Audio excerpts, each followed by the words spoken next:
Once upon a time, in a small town in the countryside, there lived a grumpy man named Anthony. He was known to be cranky and irritable all the time, and nobody really liked him much. One day he met a woman named Sherry, who was equally annoying and irritating as him. Surprisingly, they hit it off and decided to get married. Their marriage was not a happy one, as they fought constantly and never seemed to get along.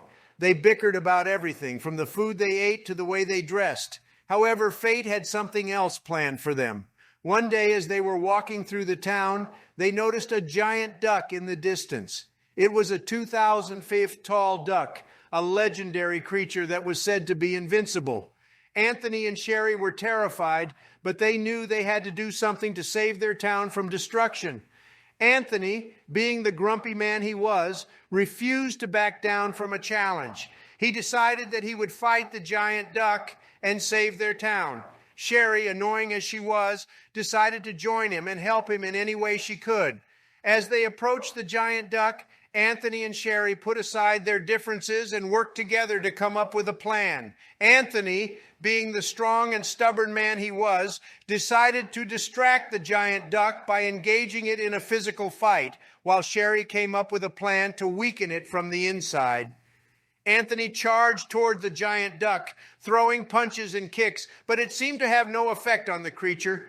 Meanwhile, Sherry came up with a plan to climb up the giant duck's leg and reach its brain. She knew that if she could destroy its brain, the giant duck would be defeated. As Anthony kept the giant duck occupied, Sherry climbed up its leg and reached its brain. With all her might, she struck the brain with a powerful blow, and the giant duck started to tremble. Anthony noticed the giant duck weakening and took advantage of the situation. He delivered a final blow to the giant duck, and it fell to the ground with a loud thud.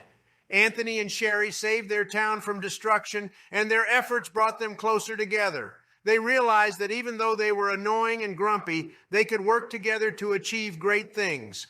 From that day onwards, Anthony and Sherry fought less and started to appreciate each other's strengths. They may not have been the perfect couple, but they had proved that even the most unlikely pair could come together and achieve great things.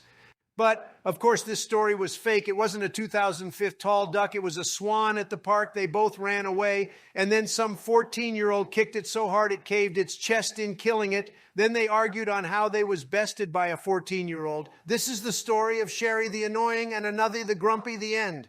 Oh, by the way, the 14-year-old was given a Medal of Honor.